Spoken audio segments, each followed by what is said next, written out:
Hi guys, it's Blackie for Simon Forge Woodscraft. Recently I had somebody call up a earlier video that I had done about the K-bar knife, and he's a history aficionado and we had quite a bit of discussion about it, and he thought that my earlier video was negative. I can see where he would look at. I went back and looked at it. It's been a while, but what the point of that video was is I was trying to talk about the K-bar as a bushcraft knife, and it's not a very good bushcraft knife.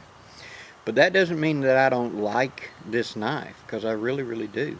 In fact, my very first really good knife was a K-bar that was given to me by my uncle, who carried it on Guadalcanal. The knife was a knife that came about because of a need. Now, most of the service people carried their own knife. And most people carried some sort of small knife, modified whatever knife, etc. There were a couple of issue knives, and they were horrible. And we see this in the 1930s. A lot of complaints from the troops of how they snapped so easy. Either they were so hard that you couldn't sharpen them, or they were so dull that it was just impossible to use them. It was something that, and these boys come up on farms, they knew how to sharpen a tool. But they were complaining that they were too soft, too hard, too whatever, too brittle, snapped too easy, bent too easy, the whole 9 yards.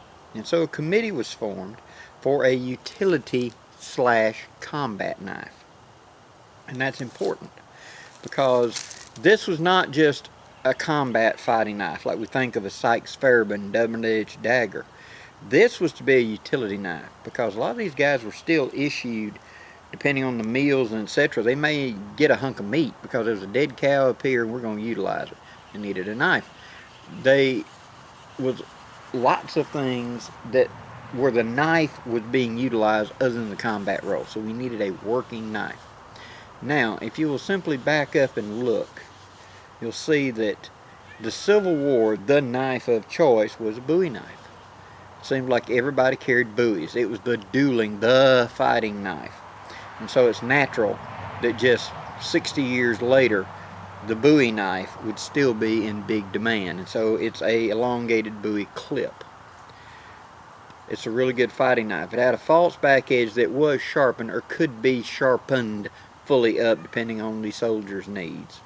And it had this curved tip to it. What that curved tip was for is when you're holding the knife like this, doing a stabbing, it curves the knife in. So if I stabbed into a target, it curved in instead of sliding out. I was critical of that tip in the earlier video because I talked about how for bushcraft it was awkward. For fighting, it does a good job. Now, also, the famous blood groove right here. Overall, the design of the knife worked well for the military.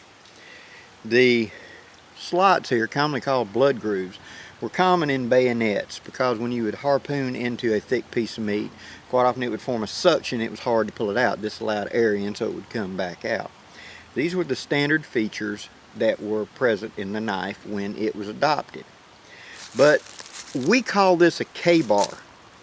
Well, it wasn't K-bar's knife. This was a U.S. military fighting knife, It became famous with the Marines from a lot of World War II cinematics and a lot of World War II photography. This became just sort of the image of the Marine Corps, and they wholeheartedly adopted this and used this. My very first K-bar knife, back to why do we call it a K-bar? Well, the first shipments to the military were not made by K-bar. They were made by another company. And I pinned into the description that original contract and the history, from the history of the knife, of who actually made it. So you had Camillus made them, Ontario made them, and finally K-bar made them. Now after the war, this knife became kind of synonymous with K-bar, and K-bar did make them. And quite often on the leather sheaths, which were brown leather sheaths, they would emboss K-bar.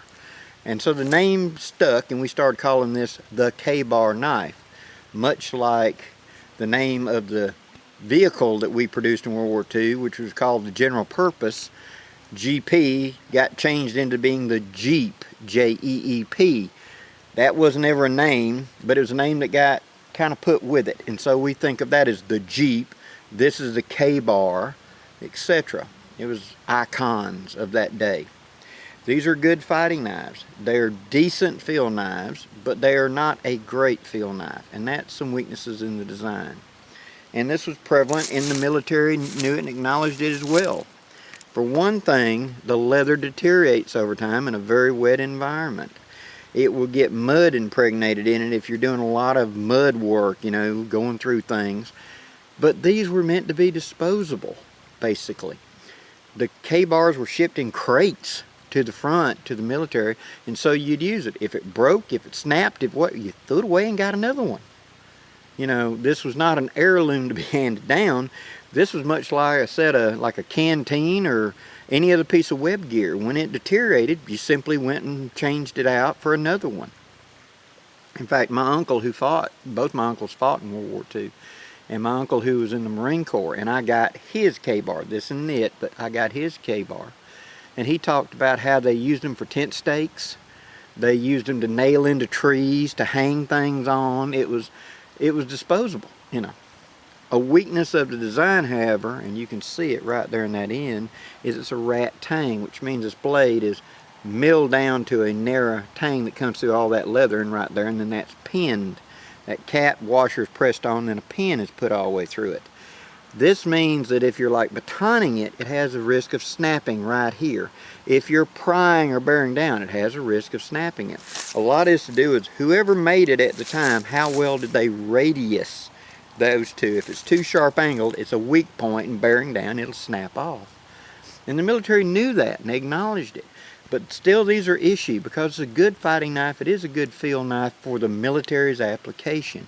You use your bayonet to pop them steel bands, because that's what the bayonet's good for, is other than being on the gun.